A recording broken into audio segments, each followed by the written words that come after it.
gentlemen, welcome to Blaze of Glory First Light. And will be the first embers of the hottest show of the year. I am Alexander Shaw, joined by James Randolph, and we're starting things off with a match weeks in the making. Don Atlas versus Shane Roberts. Absolutely. Shane Roberts has been, said to be dodging Don Atlas, but dodge no more. He's going to get exactly what he wants right here, right now, tonight in Buenos Aires, Argentina. Yeah, absolutely. And here's the thing. What a way to start this one up than with two people who were here at the beginning of CPW, may have left for a bit, but have come back for the biggest show of the year, and now are going head to head. Absolutely. You can come in the door, you can leave the door, but you always circle back because CPW is the place that everyone wants to be. And Don Atlas making his way to the ring, an egotistical force here in CPW. I think it's better than the alternative. Before, he was a brute who would take the law into his own hands and got actually fired for it. So now we're seeing this turnaround for Don. Can he turn this around with his rivalry with Shane Roberts? Well, here's the thing that a lot of people might not know. Don Atlas, Shane Roberts, they're well-traveled competitors. They've been all over the world, hundreds of different companies, but they chose to have this match. They could have had it anywhere in the world. They had it here at Blaze of Glory, the biggest stage possible for a match that Don Atlas has been asking for a very long time.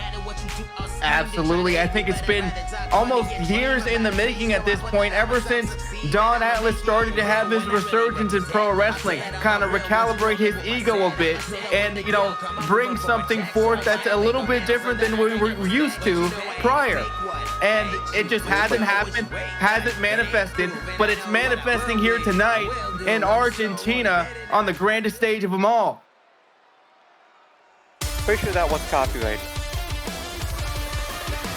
Pretty sure everything we do is copyrighted. But ladies and gentlemen, no copies can be made of this. A once-in-a-lifetime opportunity to prove himself in front of the international crowd. Shane Roberts is back in CPW. Absolutely. Representing his home country of Wales. An international affair is going to be Blaze of Glory, and what a way to start off with Shane Roberts. I mean, if you look through the history of CPW, you'll see him there. When the tag titles were crowning new champions after Magnifico sort of, for lack of a better term, screwed over the division, Shane Roberts, one of the men who stepped up to bring the tag division back to where it is today. And now, he gets to take his spot as the opening act here for Blaze of Glory. Like I said, he's a world-traveled competitor. He could be competing anywhere in the world tonight, but he is choosing to be here at Blaze of Glory, the biggest stage of them all, like you said. And you can see him almost pushing away Don Atlas there as he's making his entrance. Shane Roberts, cool, calm, and collected. He's trying to make the most of that pyro budget. He doesn't have a drop of sweat on him. He's not sweating this at all. Coming in with a clear mind and a clear goal, it looks like. Absolutely. He is fully confident he can and will beat Don Atlas. It's up to Don Atlas to prove him wrong. Well, you see the Albanian brute over there in the corner. Referee Leonard Seymour, the officiant. And out of the gate, a big boot. Jeez, absolutely. Well, we talked a lot about, how this is the hottest show of the year. Definitely a hot start for Shane Roberts, putting the boots to Don Atlas. And, of course, 20-minute time limit here for our opening contest. And I'm sure Shane Roberts, with how fast this one's going, he doesn't want to waste any time. Now, get in, get out, get the win, get the paycheck. That's what this is all about here. and also get the bragging rights. You know, Don Atlas has been on the mic week in, week out, saying that Shane Roberts doesn't want to face him. And right now we're seeing that couldn't be any further from the truth. Oh, but the big lariat taking Shane to the outside. And here's the thing, though, about Don Atlas. He is, well, just look at him. He's a big, big guy, and it's something that is definitely going to pay off for him in this match. Yes, Shane Roberts, bit quicker, has been able to keep Don Atlas on his toes, but it's not going to take long for Don Atlas to get back into this one. Should he choose? But Shane Roberts nearly sending Don Atlas into the crowd. This has been high octane since the get-go. Shane Roberts really showing that he wants to get after this one and keep the pressure on.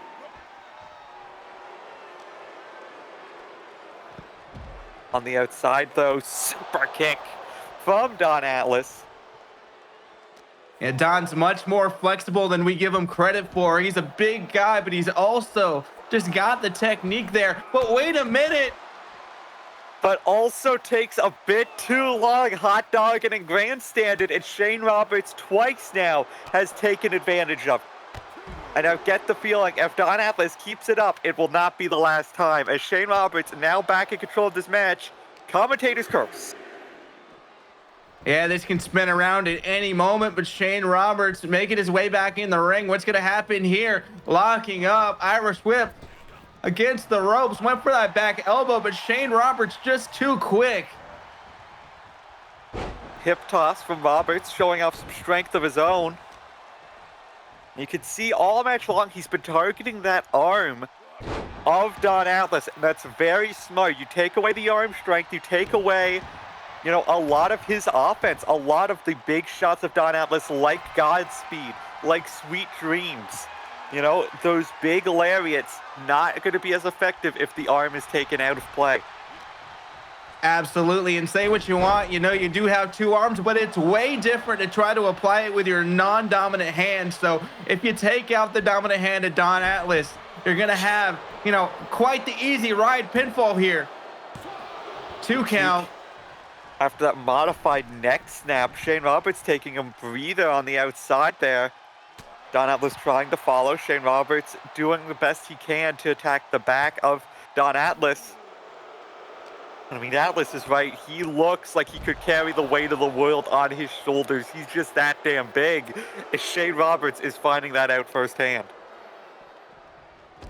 Absolutely. Using the environment is fair game here in Argentina. Referee Leonard Seymour is going to let it happen. But I mean, Shane of course, Roberts, referee's discretion here at Blaze of Glory. I'm sure no one wants the first match of this, you know, historic pay-per-view to end in a DQ. absolutely not. Went for a shining wizard there, it seemed, but Don Atlas turning this one around. I believe he was busted open just a moment ago. Pump handle and a huge throw. He's tossing Shane Roberts like a big Welsh sack of shit. And Don Atlas is, I was about to say he's in control, but he gets caught with the super kick into the cover. WSK. The WSK nearly getting the 1, 2, 3. Oh, and we see corkscrew moonsault. And a second one, Shane Roberts keeping on Atlas. You know, for lack of a better term, does smell that blood in the water. And now we see Atlas. Oh, just brutal shots slamming him down into the mat.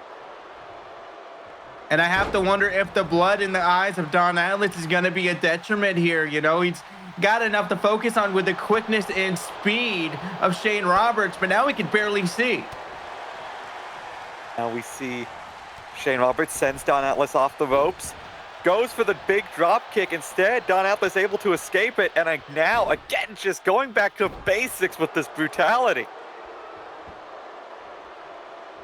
And this is as good a strategy as any. The kick stomping in the back of the head of Shane Roberts. That's concussion territory, folks. And Shane Roberts, I think, feeling it, needs to put this one away soon.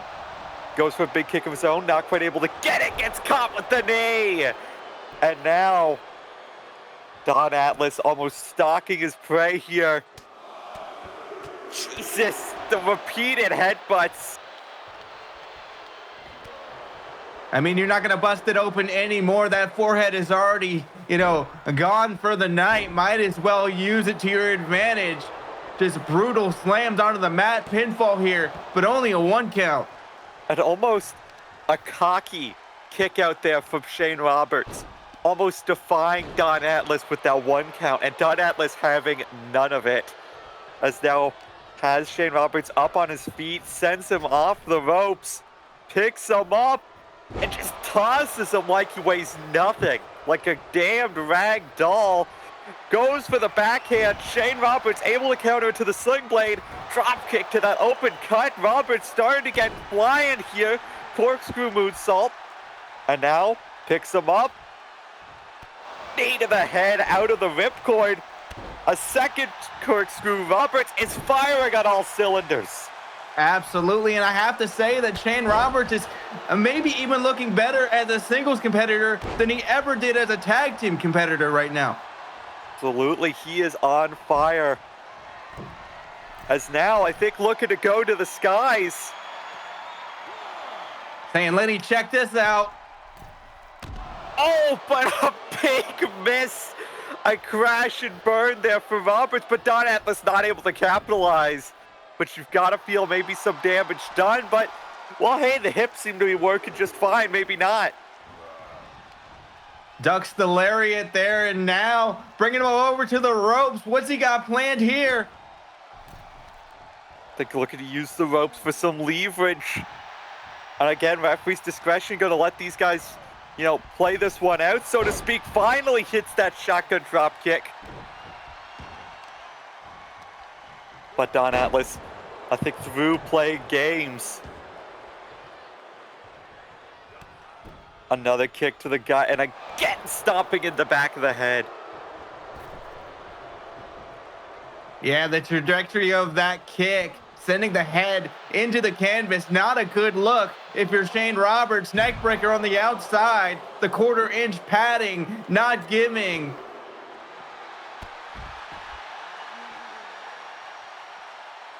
And what do you got to do if you're Shane Roberts to finally take down Don Atlas? Well, that's the thing. Shane Roberts has been doing everything you should be doing. He's been keeping on the offense. He's been keeping the match at his place. But he has not been able to even keep him down long enough to get a pinfall on him.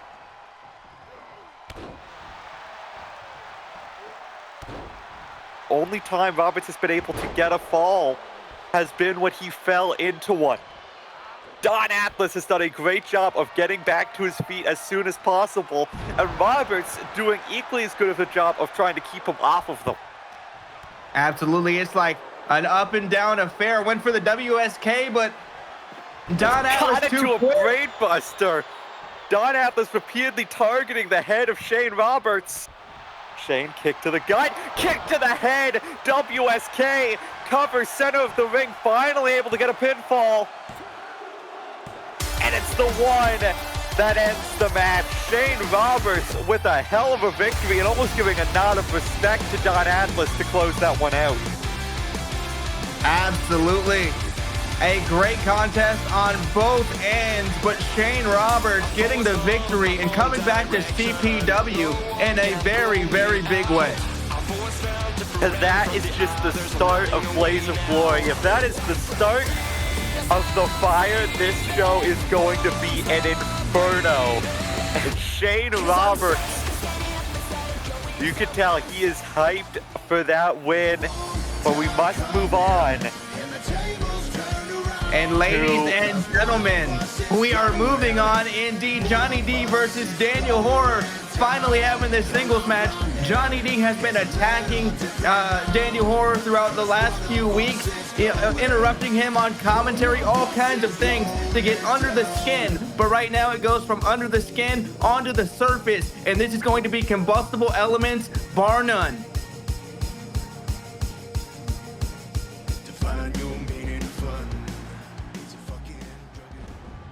So if you're someone, we're talking about the much smaller man trying to defeat a much bigger man. This is kind of the case in this matchup as well. What can Daniel Horror do to take out the Demon of Youngstown? Johnny D looks to make his way to the ring. I think here's the difference for this matchup. Daniel Horror, he's not the one with something to prove tonight. It's Johnny D. Johnny D's the one, he's been coming up short in singles. All season long, there have been talks about, Johnny D, he gets close, but he's never been able to win on that big stage. Meanwhile, Daniel Horror has been winning. He has been beating the best. He has that golden opportunity briefcase that Johnny D wishes he could have won. Johnny D is going to be the one going into this match more emotional, more willing to take the risk. Daniel Horror, he needs to be ready for that moment to strike, that moment to capitalize on Johnny D taking that chance. Absolutely. We talk about Johnny, failing in singles contest. Also, was the failure of the American Nightmares on our last pay-per-view, last Survivor. And I wonder if he's got something to prove here tonight. Could. But if Johnny D calls himself the ultimate nightmare, well, Daniel Horror is more akin to a horror movie for his opponents. Just when you think you've got him down for the count, he manages to get up for one more scare. He's beaten some of the best that we have here at CPW. The likes of Diego Ryan, former world champion Will Sheridan. Right? And now, he's got that golden opportunity briefcase. He could cash it in whenever he wants. But tonight, he can't be focused about that. He needs to focus on this monster of a man that is going to be across from him in this ring, Johnny D. Yeah, I think those things for Daniel Horror will come in time. He does have that briefcase, and we'll see him cash that in, sooner or later, I imagine. But right now, he's got to get the big bear off his back, and Johnny D embracing the spirit of the Blackfoot Indian tribe that he is, born from, is a whole different animal here tonight. So he's got to focus on that first and foremost.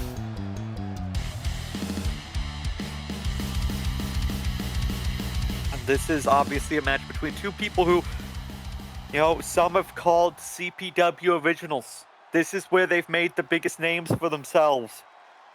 And, we saw earlier Shane Roberts starting out. There's two guys who were here at the beginning. Here's two guys who've been here the whole damn way as both men started this one off hot. Daniel Horror able to get that knee strike in. And it connects with the DDT.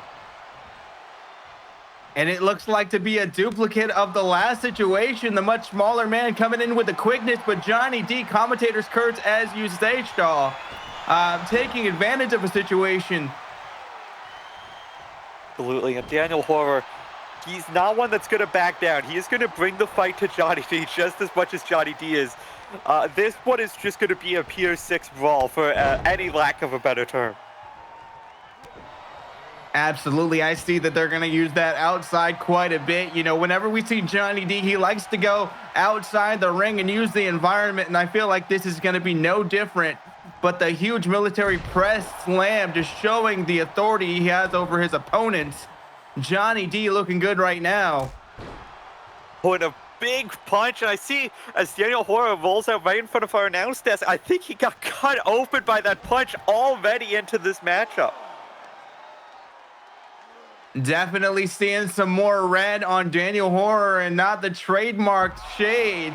That is going to do some damage on his opponent. Johnny D is in good standing right now.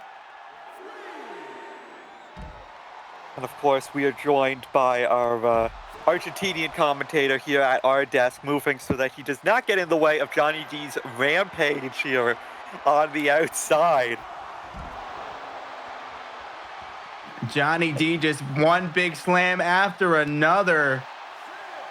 Yeah, if I'm Daniel Horror, you need to get this one back into the ring, and you're almost thankful Johnny D rolls you back in there, as now he lines up just another right hook, goes into the cover. That might be enough right there in under 2 minutes, but Daniel Horror showing that he still has a lot of fight left. Absolutely, not even a 1 count there. Daniel just instantaneously saying, "No way, Jose. That's not how it's going to end here in Argentina." Connects with that Insigiri. And again, with that just head slam, Daniel Horror in firm control of the knee here, and that might be what he needs. He needs to chop down the big man to size. Absolutely, but speaking of those legs, look at the strength there.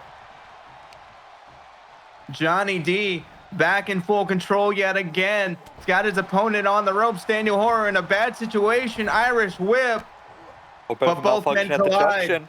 Absolutely. Now Daniel Horror, the one setting him off the ropes. Flapjack connects. I love a good flapjack. Flapjack, no Carter, as he connects with the drop kick to Johnny D. Now looks to set him up against the ropes. Daniel Horror with some ideas in mind. And now just stretching out the big man. Absolutely. It's probably been a while since Johnny D was stretched like that, but a huge military press slam yet again, just showing the power. Yeah, those arms still work just fine. I think he's going for another one. I mean, when you're this big, when you're this size, just picking someone up and dropping them repeatedly, it's nothing fancy, but goddamn is it effective. Absolutely. You might want to call that the American Nightmares pastime, if you will. The ultimate Nightmares pastime. Absolutely. And Johnny D, what a way to, sort of end his story, to finish his story for the first season, to get his big win that he's been searching for at Blaze of Glory. As we see a little bit of cat and mouse here on the outside. Daniel Horror just keeping his hands up. He does not want to box with Johnny D because all night long he has been Johnny D's punching bag and he has been feeling the effects as he gets dropped on his shoulder. Yeah, that's definitely going to hurt Daniel, but he's grabbing the rope. Seymour didn't see it. And you know what? Good awareness there from Daniel Horror. Didn't want to wait to see if the ref, changed his mind or if was able to catch it. Instead, just kicked out normally. And now, speaking of kicks, connects with the drop kick and now targeting the knee again. And you can see the sort of plan of Daniel Horror here. He is trying to work on the limbs, on the joints of Johnny D. Absolutely, and now just getting things into his corner, getting the momentum where he wants it. Oh, but Johnny D's got the bear hug locked in. And we saw him beat Kenny Mitch with this move. Daniel Horror in severe pain. The blood coming from it looks like the side of his eye, his nose. That's still able to escape, giving Johnny D the clap there. Floats over, DDT to drop Johnny. It looks like Daniel's getting a second wind here. Sometimes you gotta, take the punishment in order to find your momentum. And Daniel may have found his. Now the taped fists of Daniel Horror coming into play. We've just looked with I said his goal is to keep the big guy on the ground, and so far he's doing just that. Daniel Horror firing up. Big lariat sends him over the top and looks now like he is the one trying to bring this one to the outside. Absolutely, that environment is a difference maker. Taking him down. Daniel trying to pick a spot here. Strikes. And now a DDT on that barely padded concrete. Daniel Horror sends Johnny D back into the ring. Now twists the arm, looking to pull back. Clever pull there from Daniel Horror. He's got to work on all those extremities. But speaking of extremities, Johnny D just caught one. This is back and forth like no other. Pancakes Daniel Horror there. And now lifts him up. Johnny D, I think, wanting to put that kill shot away. Oh, we've seen him use this before.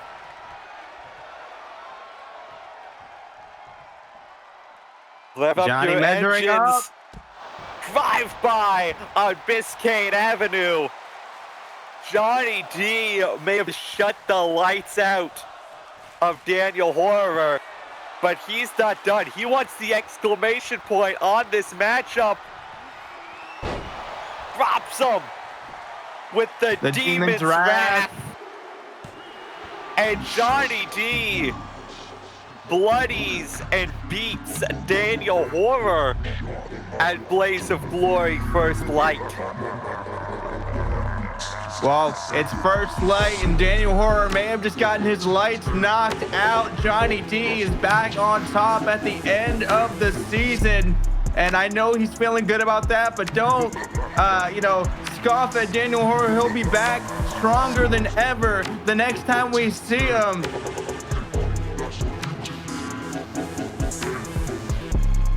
Johnny D, though, look, all season long, he's been looking for that big statement win. To go into our next season, who knows what he's going to be up to. And speaking of our next season, these 6 women are competing for a unique opportunity going into season 2. Now, we've seen the unique opportunity ladder match once before here at CPW. And what we always know is that it brings great opportunity, but at a cost. These 6 women are willing to risk the gamble to get a big leg up going into season 2. You know, not everything is what it seems, and not everyone in this matchup are what they seem either. They've got a lot to prove, they've got a lot to say, and a whole lot of opportunity ahead of them. Emmy Amber, one of those competitors, making her way out to the ring. She's undergone a transformation throughout this season. She went from someone that was, riding others' coattails to carving out a path of her own, and that path is not anywhere near finished. And tonight, she could secure the next leg of that path. They absolutely can. And I mean, there's someone who I don't think a lot of people going into Blaze of Glory are thinking this is, the big statement competitor of the year. But with a win like this going into season 2, you've got to feel that perhaps Emmy Amber could be the one to watch. Absolutely. We have a few competitors in this matchup that we have our eyes locked on. And I cannot wait to see the action unfold here tonight.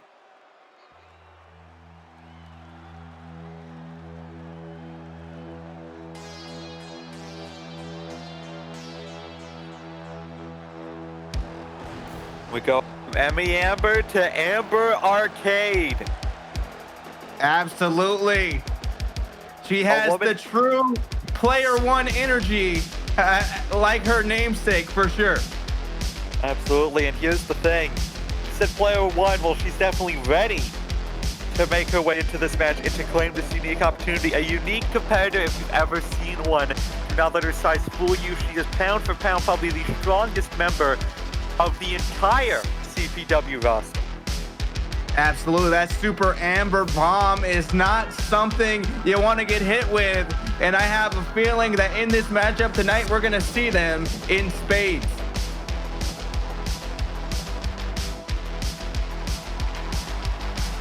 And Amber Arcade, no stranger to big stages. Absolutely not. Tried and true all over the world, looking to make her next big statement.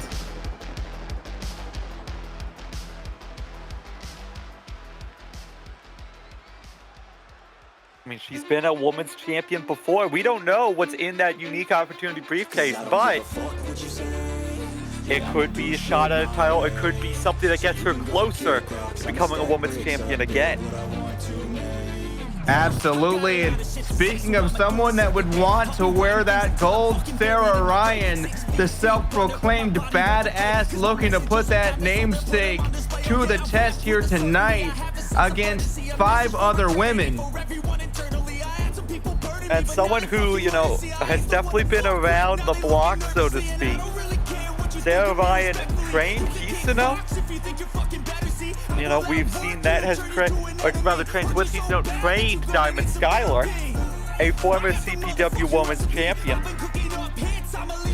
And now I think it's Sarah Ryan's turn to perhaps put her name forward for a potential title shot.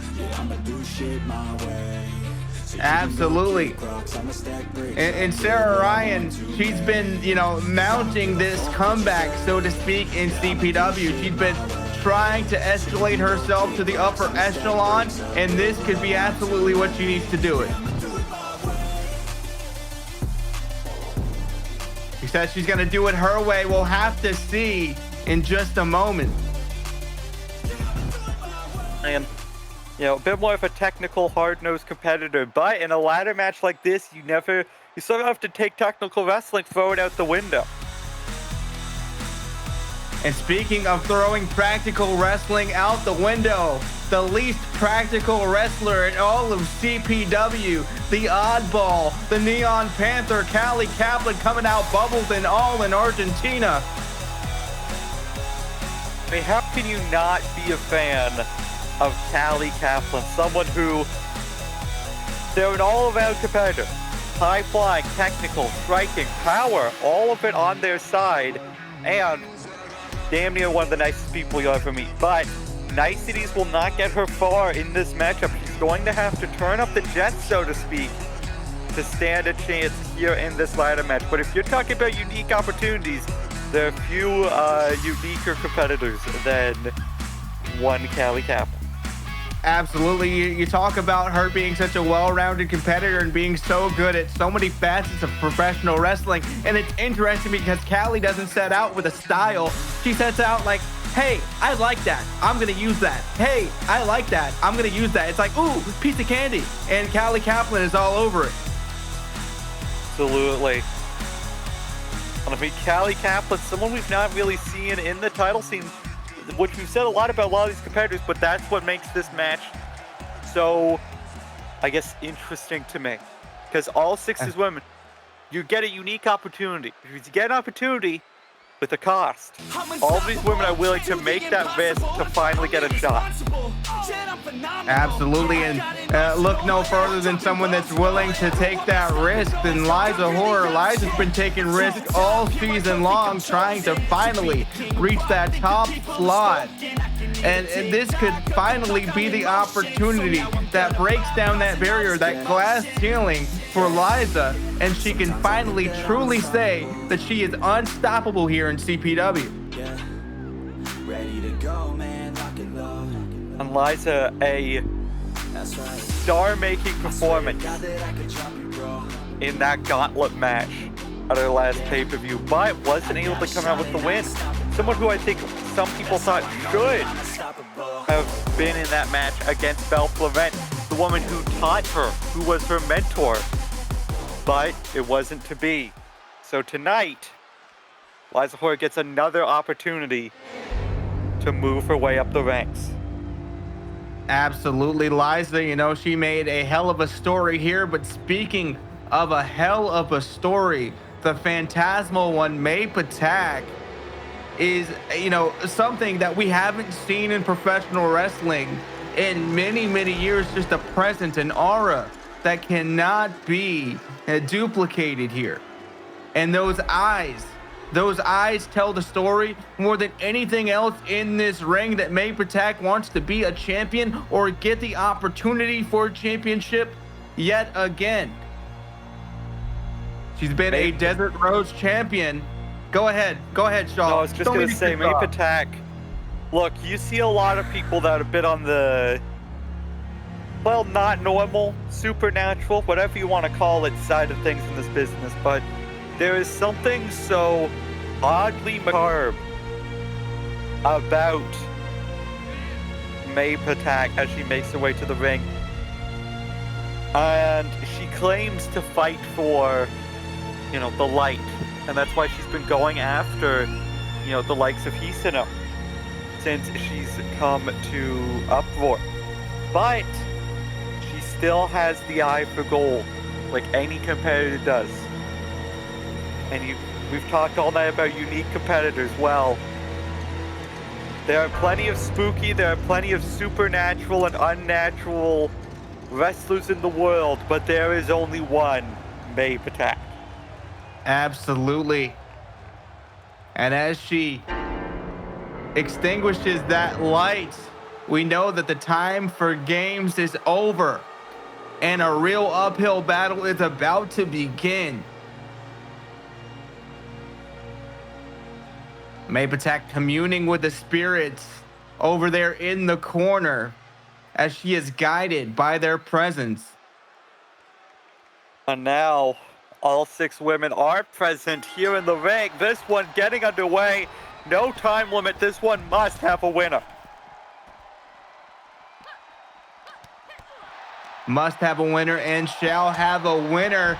Wait a minute. Super Amber Bomb already on the outside. Amber Arcade wasting no time. Ladder in the ring. May Patak, laid out in the middle of the ring. Yeah, Amber's got a ladder. Sarah Ryan's got a ladder. There's another ladder on the outside.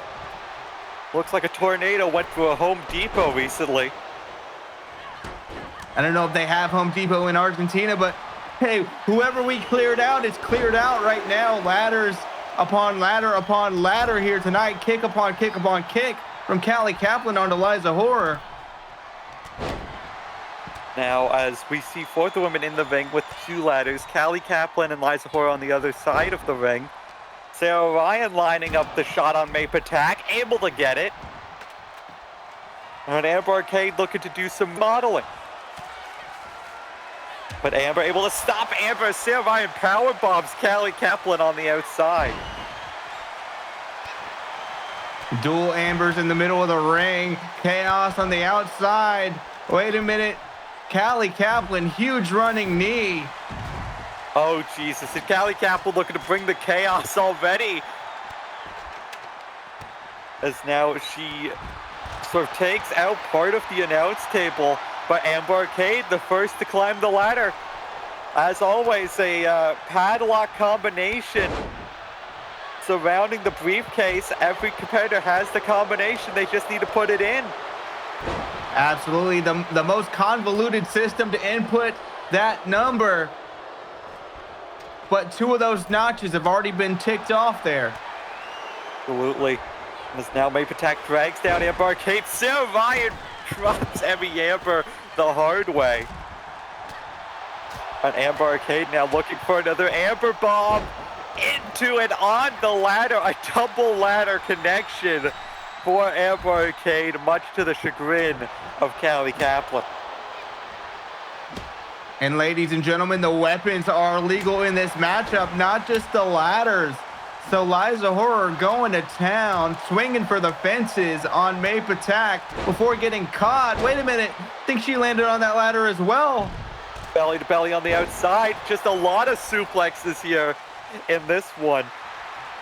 As Callie Kaplan gets the ladder that was placed there by Amber Arcade, looking to put it back down on the ground. I think was looking to set it up, but just a bit too much chaos in the ring at the moment as May Patak turns around Amber Arcade.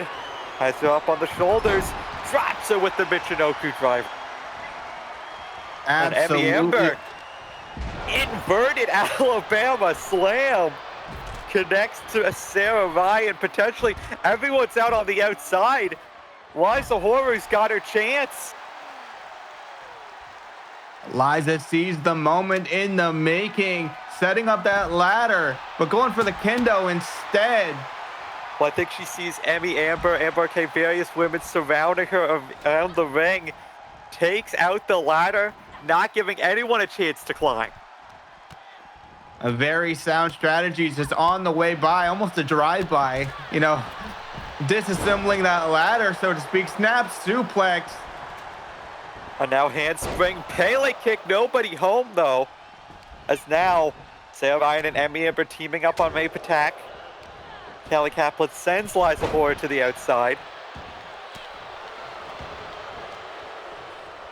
And Callie is just having a good time here. Like, Callie is just, enjoying her time, putting everybody else through the paces in this match. Well, Callie Kaplan, a big fan of ladders, and Amber Arcade, a big fan of dumping people on their head. Jesus, Emmy Amber knocked a bit loopy from what we can see in front of our announce table. Now curb stomp from Kaplan. May Patak sends Amber Arcade into the ladder and now has Callie up. Samoan drops her onto the ladder. And Callie's going to be feeling that one for a minute. We talked to her before the matchup, and we asked her what she thought of ladders, and she just said, ladders are just metal trees. So there you have that. Well, hey, I mean, Callie Kaplan, a big fan of the environment. Taking a little nap on the outside as Emmy Amber continues to just stomp in the face of Sarah Ryan. Now kind of pairing up again. You have Callie Kaplan and May Patak, Liza and Amber Arcade, Emmy Amber and Sarah Ryan. Bangarang here. Emmy Amber has the ladder in her grasp. Has it set up here, looking to climb. A little bit far from the briefcase, waiting for it to drift over. Has it in her grasp, and May Patak fighting her off here. And now Sarah Ryan going up to join her. May Patak trying to bring the ladder down. Bit too much weight with the two people. Instead, going straight for Sarah Ryan. Not much left on that padlock. As Callie Kaplan. Oh, everyone's piling into the ring now. It very well could be the next person up. Gets it. It might be Amber Arcade as she climbs to the top. But May Patak stops her. Finally able to get it, but now just dangling there. Amber Arcade in a bad situation. She's got the ladder underneath her. She drops to the floor. And Sarah Ryan looking to pick up the pieces with that knee to the head. You see the widow's peak from Emmy Amber. Inside the ring, Sarah Ryan and Amber Arcade, the only two women in the ring.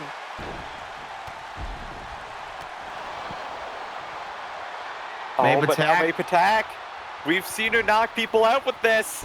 Drops Sarah Ryan onto the ladder and crushing her arm. Arm of Kwaithanu on the ladder is something I never thought I would see, but May Patak embracing the environment here. She understood the assignment. Suplex here on the outside, going for another one to double it up. The three friends of Callie Kaplan all looking to connect, and they do. And now Amber Arcade, Emmy Amber in the ring with the ladder set up. Amber Arcade able to go behind off the follow-away slam. Big shot to the back, turns Emmy Amber around, looking for the Amber Bomb. But Emmy Amber fighting her way out of it. Takes and Emmy Amber takes out the knee. And now, no one there to stop her. The knee of Amber Arcade taken out. And Emmy Amber atop the ladder.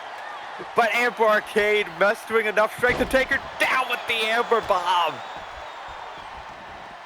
Absolutely brutal attack there by Amber Arcade. Now she's going for the steel steps, but Emmy Amber is all on her lonesome in the middle of the ring with only one number in that combination left.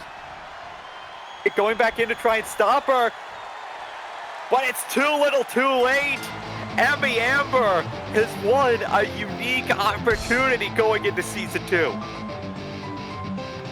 Incredible matchup, incredible action, and that is only going to continue here tonight. And Emmy Amber making a statement. As I said, she would want to earlier. I don't know, that said a lot, y'all.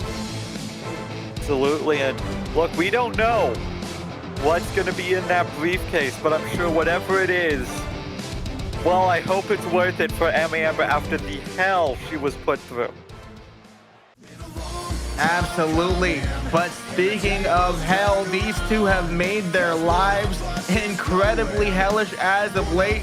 Foray versus Kenny Mitch, they do not like each other. They detest each other, and it's all boiling down to this moment as Kenny Mitch says he's going to take out Foray in his hometown and prove that you have to be smarter than Foray to succeed in this business.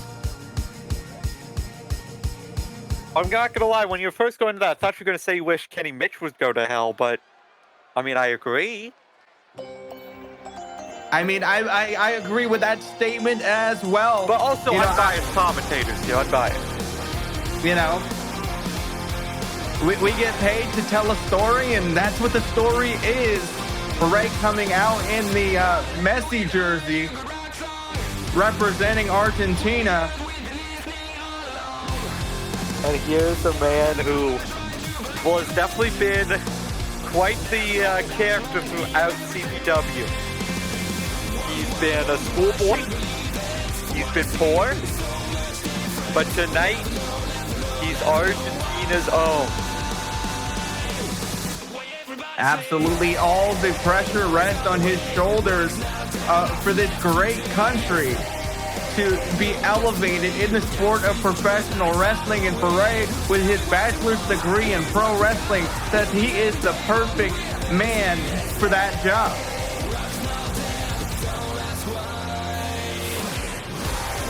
That's himself hyped up, this crowd firmly behind the hometown boy. Absolutely, and I was going to say, you could say a lot about his character, but Foray is here to make a statement as well. And Kenny Mitch has said he only grew a character when he grew a beard.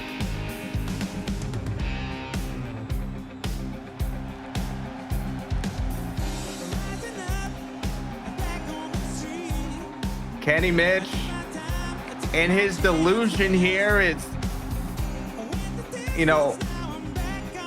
basically likening himself to Rocky Balboa at this point. What do you think of that, Joe? Rocky lost, right? Yeah, I'm pretty sure that was the case.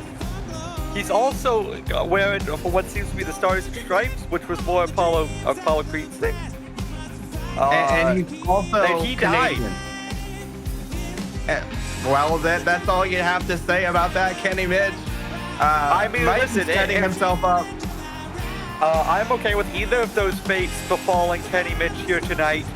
But regardless, you've got to feel that Mitch, quite the competitor, not someone to be taken lightly.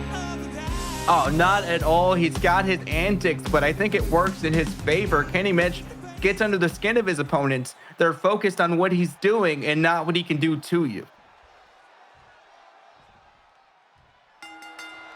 Now this one, Kenny Mitch out of the gate.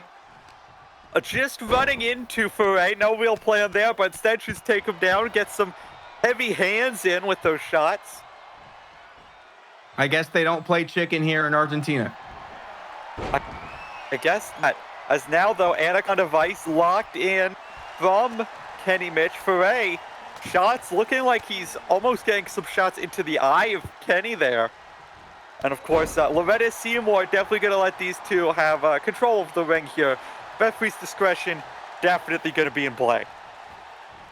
Absolutely. And, Loretta Seymour is the toughest referee in all of sports entertainment. You look at how many times she's been attacked in CPW, namely by Kenny Mitch, and she's still willing to officiate his matches. She's going to let these guys go. We see just a right hand to the ear of Foray, and that could be very dangerous. As they say, shots to the ears, they can cause long-term damage, but also it disorients you. It throws off your equilibrium, which in a fast-paced match can definitely throw you off. But Foray right now, getting back into this one with the neck breaker, looking to show it's not bothering him. Absolutely. Going up top, though, we don't see him do this very often. Big shoulder tackle to the outside, and now stomping in the foot of Kenny Mitch. Looks like Foray's trying to target those legs.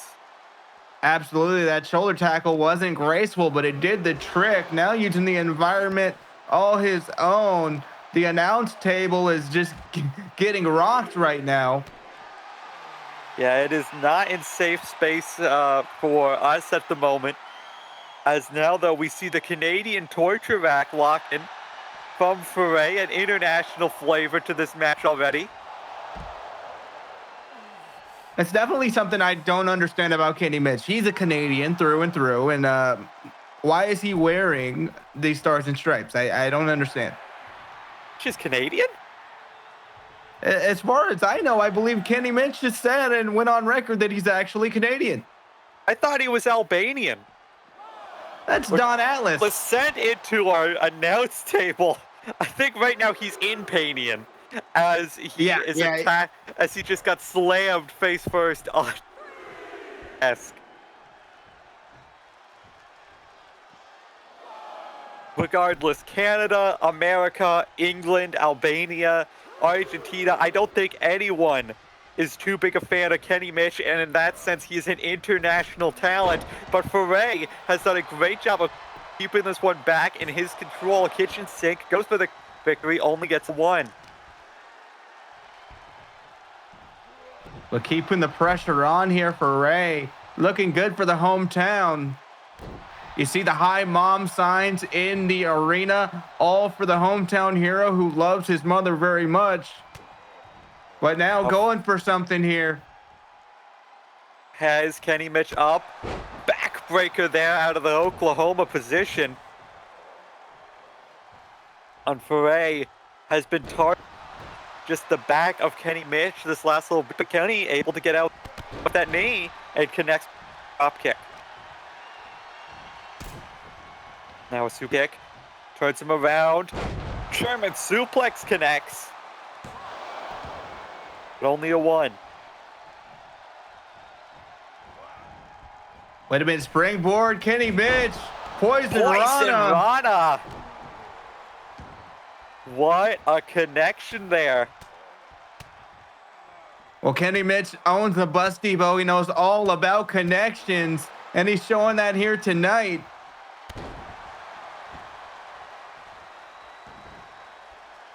Foray trying to get himself back up in the corner using the ropes. Kenny Mitch looking to do some shadow boxing as he takes Foray into the corner with that shoulder tackle, and now these stomps putting the boots to Argentina's homeboy. Absolutely. Alley-oop bomb from the corner, and Argentina's homeboy maybe about to tap out here. Submission. This House of Pain in the House of Foray, but it's not enough just yet. Now Foray sweeps the leg, Johnny. And now, drop kick to the side of the head, misses. Drop kick to the side of the head, misses. Picks up Kenny Mitch. Gets punched in the gut. Big forearm, and now Kenny Mitch is fired up. Able to connect with the atomic drop. And a scoop slam from Mitch. And wait a minute. Knee to the side of the head. Foray has been busted open. You can see Kenny Mitch looking to target that. Just those strikes to the cut. Yeah, there's no cut man in wrestling. You're going to bleed. Hopefully you'll coagulate, but Kenny Mitch don't give a crap. He's trying to put this one away right now. And now I think he's looking to do just that. Kick to the gut. Drops him down. Kenny Mitch, the bus driver, connects, and he picks up the win. Kenny Mitch, extremely impressive here in Argentina, kicking off the Kenny's Corner World Tour, the Kenny Mitch World Tour.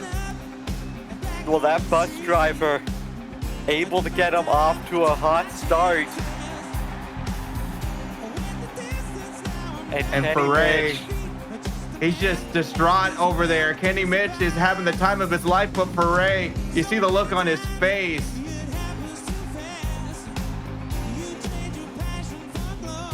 On Kenny Mitch, nothing close to humble and victory. But as we move on to maybe the most interesting of matches we have here tonight, Feast or Fire. Absolutely. After this match, one of those competitors is going to have to clean out their locker. It's going to be Bruno versus Reaper Killer versus Colin Prince versus Hill del Sol. Samuel Adams and Hans Basagio. And if I had to place a bet, I'd put my money on Hans.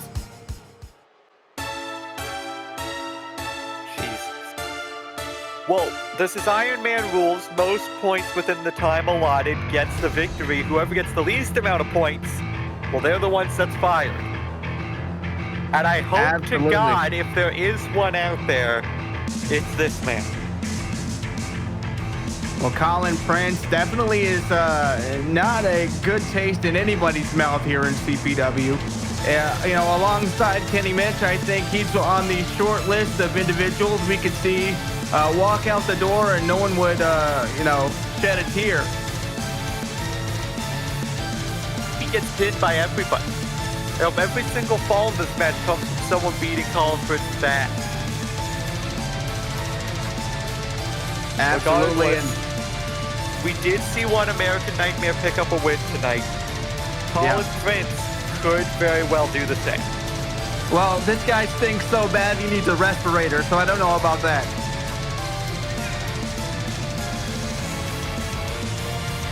Tiny ass, bald ass head. Hate Colin Prince. He's from Philadelphia, yet he wears the colors of the LA Lakers. Do you know how sacrilegious that is? I mean, he gets his hate. He gets his hate wherever he can. He has no sense of pride.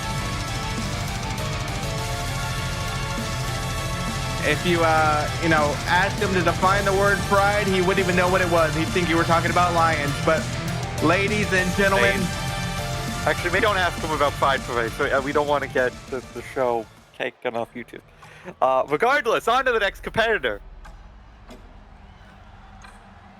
Oh, man. The clock is ticking. The arena is filling with red smoke. This could mean one thing and one thing only. The Reaper is about to arrive.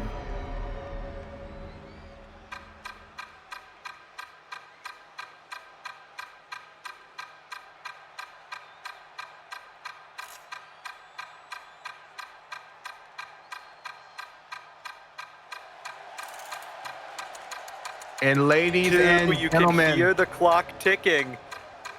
3-4, Reaper Killer has come for some ass kicking. And you get the feeling he is not happy to be looking across at Colin Prince. Absolutely not. And this is one of the more eerie characters in CPW. And I have to say that there are quite a few of us, and judging by how our skin crawls when he makes his way out to the ring, that would be happy to see him go, but not so happy to say so. I mean, he's definitely not my first pick in this match. I know who. I thought you said who, but Reaper Killer is definitely a bit of an enigma. We saw him as, part of the Duos champs on Origins. We've seen him hold gold before, and now, what if this gets a title shot of their choosing, going into Season 2?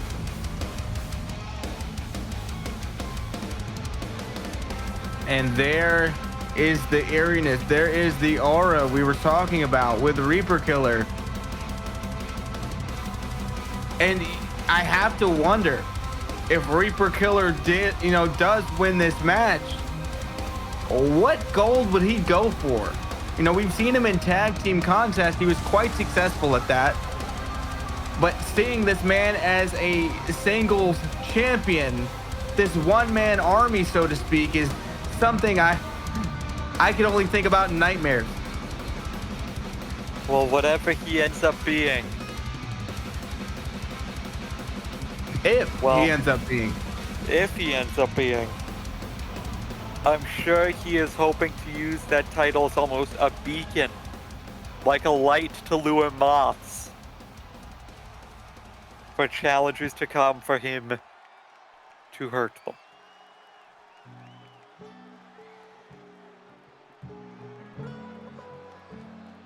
But But speaking of another competitor that may be a shoo-in in this contest, what can he tell us all about the Italian legacy, none other than Bruno Natoli? Well, I mean, listen, we've seen Bruno throughout this season. Definitely a man who's had some controversy. You know, whether it's been his, issues with Mac, his issues with stealing the tag titles and damn near killing the tag team division. Bruno Natoli has definitely made a name for himself at CPW.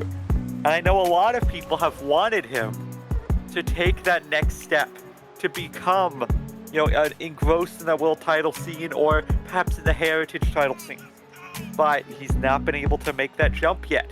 Now, got Bruno Natoli making his way down to the ring. He's got that big chance to do so. And he's also got a chance to end up leaving.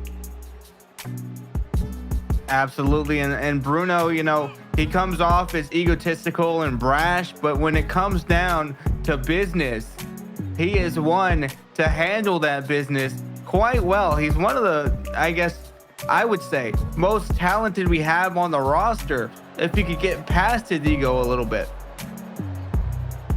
Yeah, and I guess that's just sort of the thing at the moment. He's a fantastic competitor. It's the ego that holds him back. Can he put that aside tonight and come out of this with the victory? We'll have to see. But speaking of a man who doesn't hold back at all,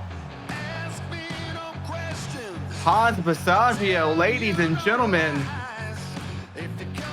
This is a man that goes hard, is hard, and is coming at this one hard. Hans Passaggio is ready for a fight. Absolutely, the veteran from Niagara Falls making his way to the ring, looking to get it a little bit X-rated. Wouldn't be the first time, won't be the last. Definitely won't. But now here's the question, this is a ranking-based system. Is Hans Passaggio going to come first, or is he going to come last? We don't know yet, but we know there are big stakes either way. And I think the strategy in this matchup, the person with the least amount of falls, the person with the most amount of falls, that the person with the most is going to get a title shot. The person with the least is going to get fired. Maybe you want to be tucked somewhere in the middle. Maybe just to be safe, Well, look, Hans Passaggio knows a whole lot about being on top. He doesn't seem like the type of person that settles for being a middleman. Unless it's consensual.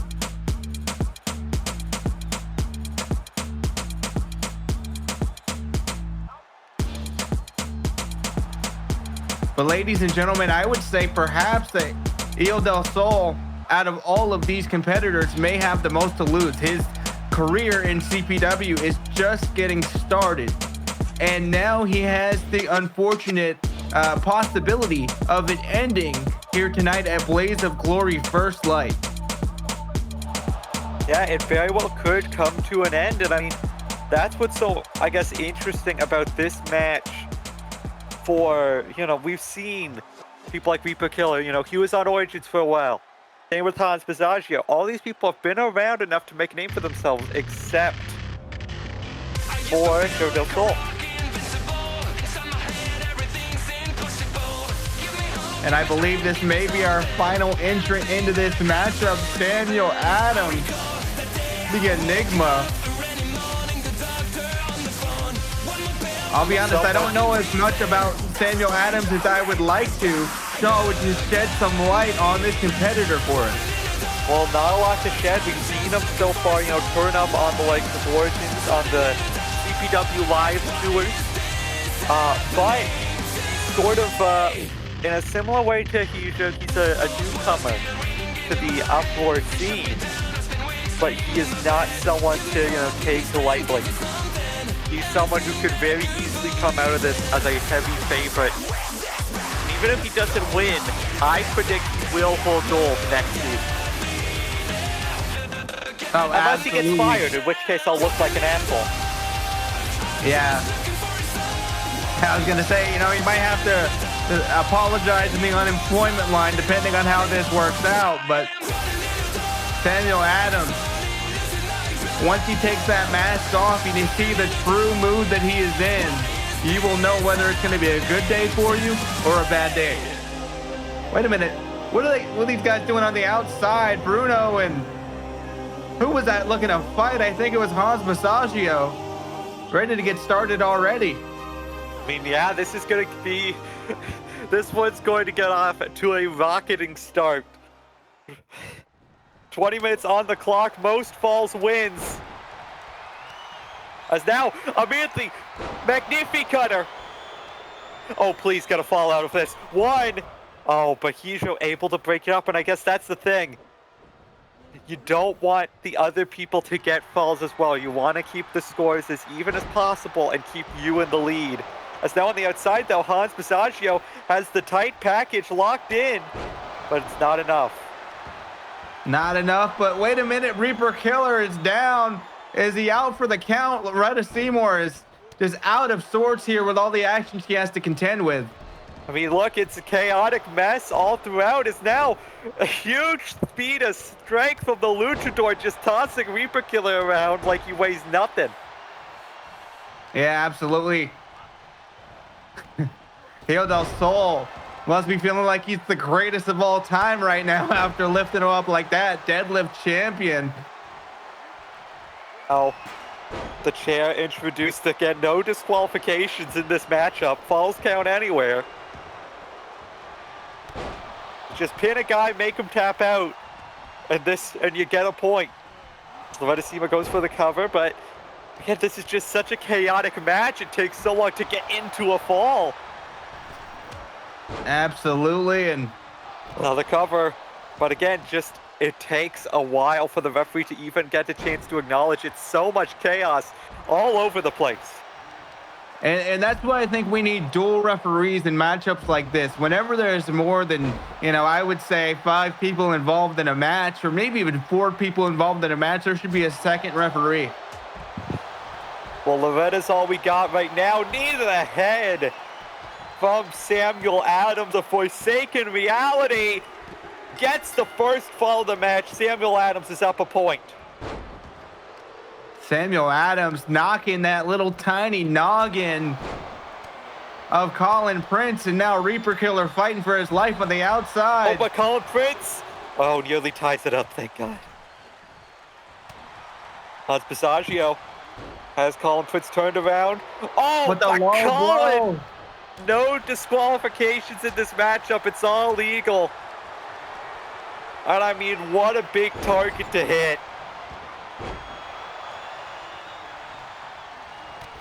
And this is going to be chaos through and through. Hans Massaggio, out on his feet on the outside, but the rest of these men are fighting for their lives, for their livelihood.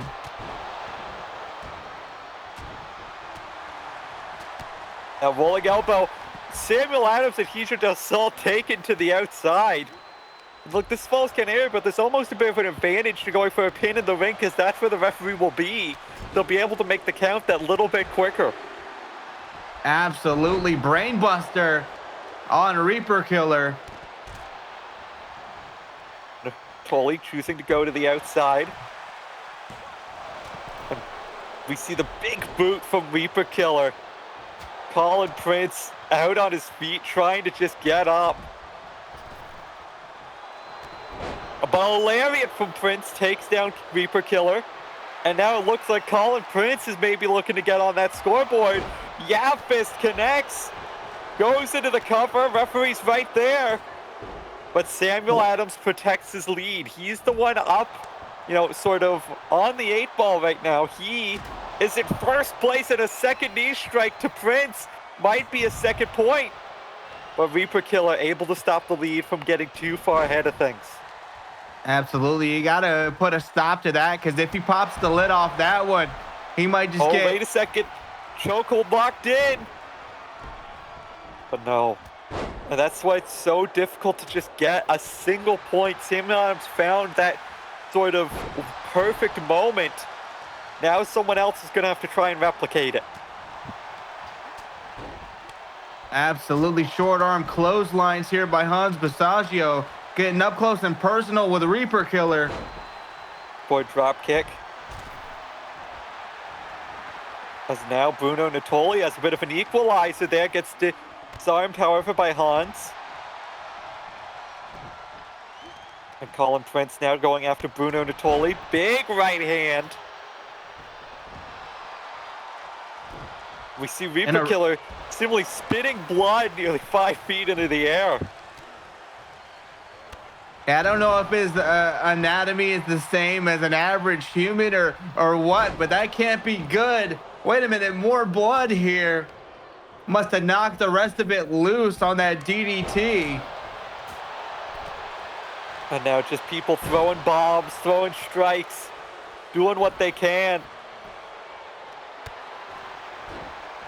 Sean, in a matchup like this, how do you maintain focus when everything's at stake for you? I mean, right now, 5 of these competitors are sort of in last place. Now, if there's a tie, we don't know. Does it go to a tiebreaker? Does it go to everyone gets fired? At the moment, what you've got to focus on isn't necessarily winning. It's about not being last. And that Shinu from Colin Prince, that knee to the head. Oh, I thought that might have been able to bring him up, but we saw the help there from Hijo del Sol for Reaper Killer. But yeah, right now, if I'm one of these competitors, especially this early when you could still get in the lead, you want to get out of last place as soon as possible. Absolutely. I think there's a pin on the outside going on.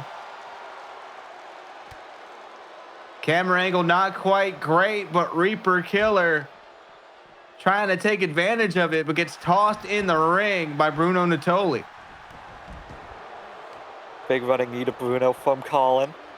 Colin looking to take out Hans. Just going after everybody, and now everybody's going after him. Absolutely. And you know, Hans, yeah, he's still got my money. I know that Hans Basagio knows what it's like to win from behind.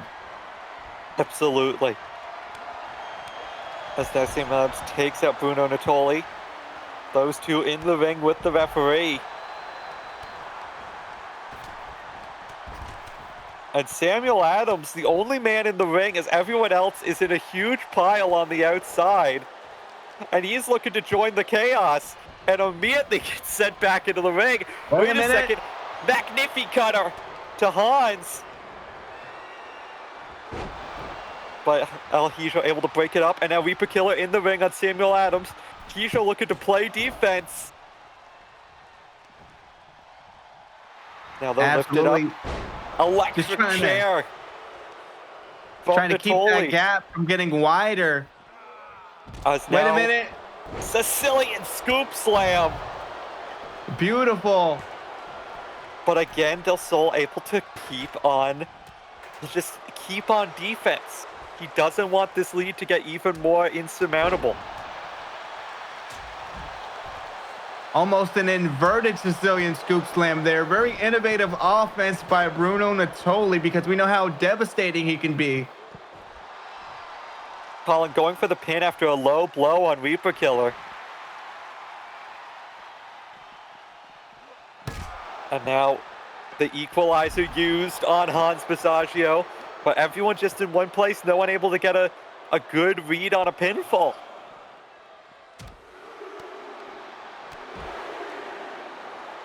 Right now, Samuel Adams still remains the only one in the lead. But Hans nearly able to get one there. As we see Reaper Killer connects on Samuel Adams with the... No, not the fall from the gallows, with the maddening descent. And again, Del Sol able to play defense. As now he goes for the cover.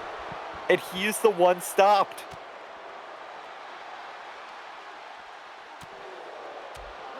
Eventually, one of these men are going to have to try and get another fall, as right now we've got a 5-way tie for last.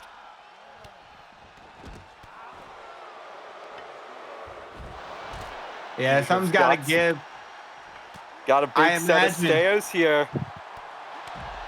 Well, they'll use anything they can in a matchup like this, but I imagine when we get past this 10-minute mark here, that things are going to open wide up. because it just has to. Yeah, the longer this goes, the harder it's going to be for people to have the energy to play defense, you know? The easier it's going to be to keep someone down for a 3 count, as now we see, you know, these guys sort of splitting off into little groups. You know, CPW, we've seen matches go 30 minutes, things like that. But even going the distance for 10 in a singles contest is hard. Imagine doing that against 5 other people. For 20 whole minutes as we approach the halfway point. Bruno Natoli on the ramp. Magnific cutter. Referee's right there. Everyone else in a giant brouhaha. And Bruno's on the board. He is now tied with Samuel Adams at 1 fall apiece as Samuel Adams connects with that GTS. But Bruno able to stop him from getting back into the lead. And right now, things are still tied. Everyone else at 0 besides Samuel Adams and Bruno Natoli.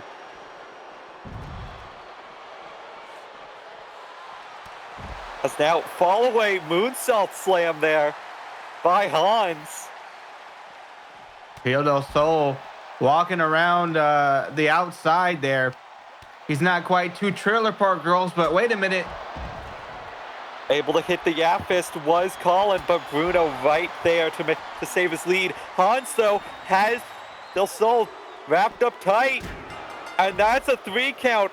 Hans is tied. We are now half of the field with 1 fall, half of the field with none. Could we potentially see 3 people leave here tonight? We very well could as the Yeah Bomb connects. That Yeah Knife power bomb. And Colin with the Gourd Buster on Reaper Killer. Oh, sweet Jesus, no. Damn it! Colin Prince, as the referee is taken out, gets the fall. And now I think the only 2 who have yet to get a fall, Reaper Killer and Hijo del Sol. And Hijo del Sol is trying a lot. He's been defensive the entire contest. Yeah, fist by Sam Adams. Not quite the copywritten version, but still quite effective. Well, there's the original in the ring. Now Colin Prince going for the cover after the Yeah Fist. Referee running in, Samuel Adams running in, Hijo del Sol running in. And here's the thing now, Colin Prince, if he gets a fall, he is directly in the lead. He has 2 falls, putting him ahead of everyone else. And now we see Sam Adams going for a cover. He's also looking to be the one to get ahead. And he might well get it. Samuel Adams gets the fall. Colin Prince a tad too late. And now Samuel Adams in the lead. Just a millisecond too late. And now it is becoming very dangerous waters for Reaper Killer and Hijo del Sol. They have 7 minutes to try and get at least 1 fall. Absolutely, 7 minutes in hell. Snap suplex. And Sol nearly got it, but wasn't able to. And this is where someone like Samuel Adams, he can afford to, you know, take a risk or 2.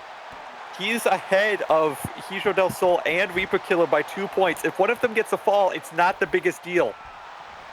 As now Hans Masaccio goes for another fall. This could also put him at 2, and he gets it. That's 2 competitors at 2, Colin Prince at 1, 2 competitors at 0. An absolutely insane matchup as Bruno Natoli gets just clobbered into the announce table. It is chaos out here. It's going to be very difficult for anyone to get a fall. Samuel Adams still going to try, but Sol's right there. With 6.5 minutes left, we are getting down to, well, this is game time. This is the 4th quarter. Absolutely no overtime in a matchup like this. It's going to be what it is. Even Another if we knee tie strike it to up, Hans to put him ahead. Samuel Adams is ahead at 3 points. unbelievable. And I told you he was one to look out for, and we've seen it here tonight. As now, though, that tongue and death grip from Reaper Killer, but able to fight out if it is Colin with some help from Hans. Meanwhile, Bruno with that vertebraker onto Del Sol. Pin here won't get him in the lead, but Bruno could get tied back up with Hans. Yeah, it's a very dangerous territory if you've got 0 falls like Heel Del Sol, or if you're, just barely on the board like Bruno Natoli here. Yeah, Bruno and Colin at 1, Reaper Killer and Del Sol at 0 each. They are the people you have to worry about right now, as it seems to be a race to the top for Sam Adams and Hans, as Samuel Adams bringing in a table to the mix as we hit the 5-minute mark. And we saw, not too long ago, Hans Basagio and Samuel Adams put on an absolute clinic with one another. And it seems like that story is carrying over to tonight. And Samuel Adams gets up to 4. He's got a 2-point window from the next person. Springboard back elbow. And you've got to feel that Sam Adams, he's definitely sitting pretty right now. Everyone else needs to sort of be in high overdrive. Reaper Killer was trying to get a fall, wasn't able to get it.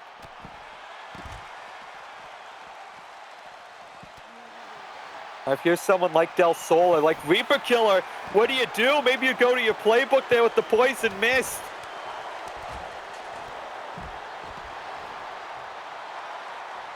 As now, a lot, because you can see the fatigue setting in as Bruno Natoli still got that mist on his face. Sam Adams with the blue Thunder Bomb, looking to bring his lead up to 3 falls ahead. No. And yet again, going directly after Hans Basagio. Oh, wait a second, Colin. Looking for another fall. No, not able to get it. And Colin, as he said, I think he's only sitting at 1 at the moment. Yeah, Colin's done a lot of damage in this match, but he hasn't been able to, turn that into pinfalls or submissions here. Well, now he might get a chance. He's alone in the ring with the referee and Sam Adams as Hans tries to pin Reaper Killer. Del Sol, though, able to save it.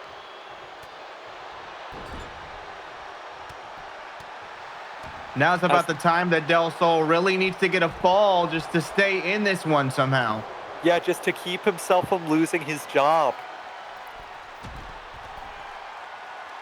Now Colin looking to go for just outside his playbook there with the elbow drop. Goes into the cover. Slam. On the outside, Del Sol though with the cover. And he gets it. Reaper Killer, the 1 at no points.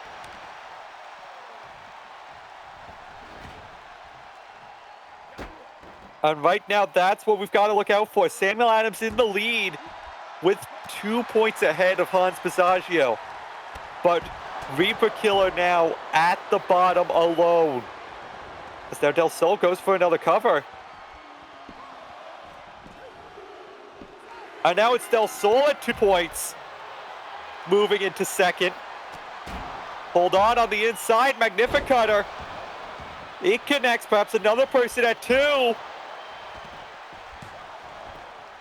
Now, and Colin actually playing kind of smart there. He knows he might not be able to win in the next 2 minutes, but he needs to keep people from overtaking him because he's sort of in second to last place. He needs to make sure that he's got other people down there with him. Absolutely. And Colin maybe going for a brainbuster again. No, delayed vertical suplex, showing the strength. Also running out the clock, not letting Natoli get any further ahead. As now Samuel Adams going for another cover. Colin was able to break that one up. 90 seconds remain. Reaper Killer needs to do something big. Magnificutter on Colin.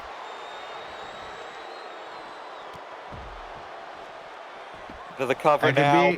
But Del Sol breaks it up. You can see the fatigue, but also the desperation from Reaper Killer setting in. Nearly 60 seconds left. Brainbuster from Sam Adams. Magnificutter from Natoli. Perfect time for a pinfall here. But not able to get it as now the clock ticks down. Reaper Killer needs to get a fall.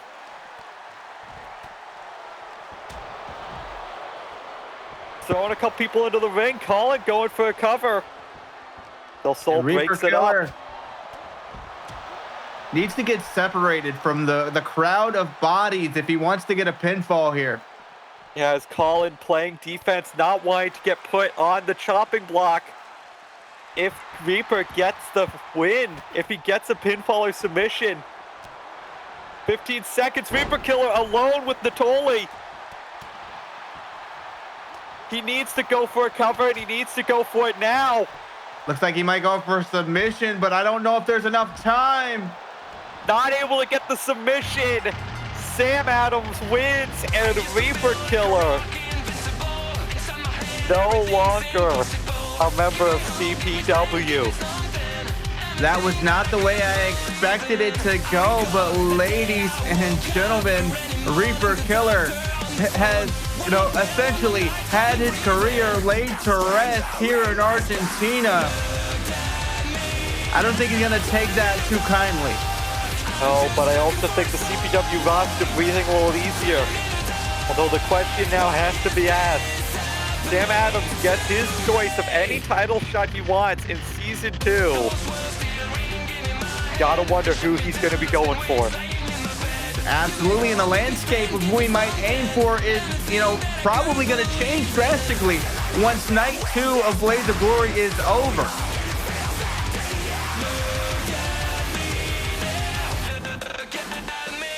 Congratulations, Adams. Hell of a show for that man right there. But we still got one more contest left here tonight. Yes, and our final match. The Heritage title. Go ahead, Shaw.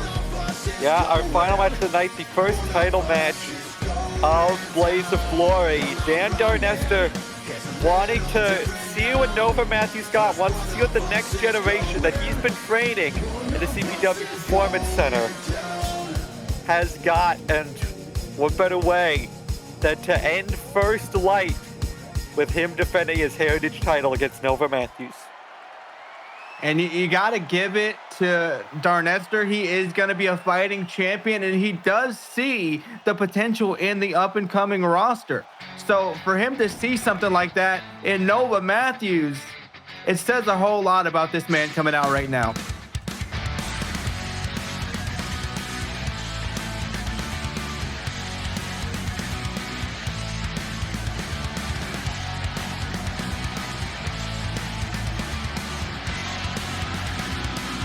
Well, Nova Matthews embracing the grunge movement. Got a little Nirvana on here as he makes his way to the ring. And on the back of the jacket, we see Bleach, Nevermind in utero. And I'll tell you, Dan Darnester has been in this business since Nova Matthews was in utero. It's going to be an uphill battle for this young man right now. Yeah, and look, he's got a smile on his gear. Will he be leaving with a smile on his face?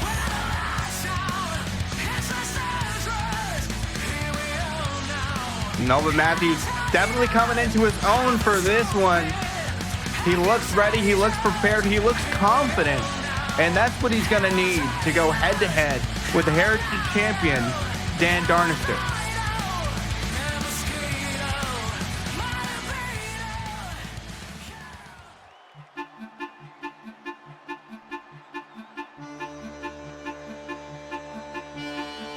Now, Shaw, we know that the champion, Dan Darnester, is not the conventional champion. What is the strategy going into a matchup like this with a man that is so unpredictable? Well, for Matthews, you've got a lot to worry about. You've got your first title match here at CPW. You've got it on the biggest stage possible. And Dan Darnester is one of the most hard to predict competitors and hard-hitting competitors in the world. So he's got a lot on his plate. If I'm Nova Matthews, how you handle it, you just focus on Dan Darnester. Focus on the man behind the title. Because yes, this is the biggest match of your career. Yes, this is your first title match. Yes, but it's against Dan Darnester. And just like Dan Darnester is a man, any man can be beaten. And we'll have to see who is going to come out victorious in this one. But Nova Matthews going up against the man that knows his every move, that has trained him for the last several months, just having him, you know, become ready for the roster here on Uproar. And there is no smile on the face of Dan Darnester. He's all seriousness right now. Here's the thing. This is going to be a real test for Nova Matthews, because if he comes at Dan Darnester and Dan Darnester is expecting every move, goes to show Nova Matthews has not learned much since leaving the Performance Center. But if he's able to come out here, show some new stuff, catch Dan Darnester off his game, it shows he is a new man. He is a fresh man, and he could walk out as a champion. Absolutely. The landscape of Blaze of Glory is chock full of opportunity for much of the roster, but none bigger than this moment right now for Nova Matthews. Driving the knee into the rib. We've talked all night long about unique opportunities, risky opportunities, big opportunities, none bigger than this, as Nova Matthews, look, he's being thrown in the deepest end we have here in CPW, and it's time to see if he's going to sink like a rock or swim to the top. And right now, he is taking out the legs of Darnester, trying to neutralize that darn drop kick, which is a good start. Absolutely, because he can hit that darn drop kick from just about anywhere in the ring. He can do it off his feet, off a springboard, off the top rope, on the outside, off the announcer's table if he wants to. So taking out those legs is an amazing idea from Nova Matthews. You just got to keep that pressure on. Out leapfrog by Matthews. Big main event spine buster. And look, Nova, I think he knows he can't go strike for strike with Darnester. So we've seen him target the legs. We've seen him go for the back here with that spine buster, with these double foot stomps. He's got a different game plan. He's not going to try and outstrike Darnester, but he is going to try and out-wrestle him. Absolutely, and you know, you can't do a drop kick if you can't get into standing position. So taking out that back, taking out those legs is a sound strategy. Huge knee on the outside. Dan Darnester right on the mark. Speaking of a mark, that's going to leave one. We see the Brian and elbow connect. We're seeing this is what happens when Dan Darnester can get on a roll. It is very dangerous for any competitor here in CPW. And like you said, a very serious tone from Darnester here tonight. The champ is here in full force, and he is showing it as he takes down Nova Matthews from behind. There is no jokes. There is no jovialness from Darnester. He is here for a fight, and he is here to retain his title. Nova Matthews is going to have to do everything he can to take it from him. Absolutely. And dumping him out to the outside yet again. Nova Matthews going up top. Darnester goes to climb. Blockbuster to the outside. And Darnester looking to take big risks on the big stage. And now we're seeing the knee strikes connect. The striking aptitude of Dan Darnester coming into play. Absolutely. If Nova Matthews doesn't want this to be a wrestling match, Dan Darnester is more than happy to make it into a fight. Darnester calling Matthews to his feet. But Matthews sending him to the outside, playing a bit of possum there. And now Matthews waiting for Darnester to make his way back in, but now it's Matthews at the vertical base on the right foot.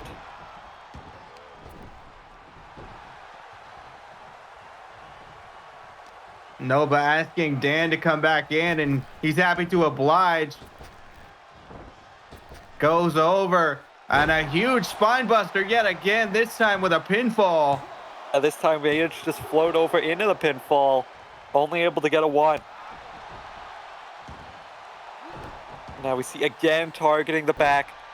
This is softening him up for things like the Smells Like Teen Spirit Bomb or the Supernova. Things that target the back, target the spinal column.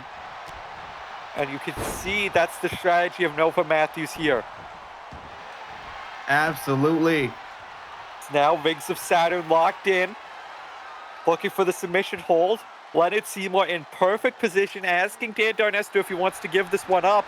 Dan Darnesto, though, able to turn onto his back and get out of the submission. You asked Dan what he said to the referee. There's only one word that he could have said. Darn. That is now, why. Wait a second. Wait a minute. Pickle Flosion into the cover, dumps Nova on the back of his head. Nova, though, able to kick out. Referee Leonard Seymour, the hardest working referee in all of sports entertainment, understanding the linguistics of Dan Darnester and getting his cardio in. That darn dropkick attempted. Shining Wizard attempted. Neither man able to get a clean hit, as now Dan Darnester, emerald elbow strike. That can knock somebody out right then and there. But Nova Matthews showing his strength, showing his iron jaw. He sends Dan Darnester to the corner. Could be looking for that muscle buster. As Supernova for sure could put this one away, but Darnester had it scouted. That's what we talk about, him knowing every move. So now Nova Matthews wisely taking a breather to the outside, and Dan Darnester goes big but comes up with nothing. No water in the pool here as Matthews sends him into the ring.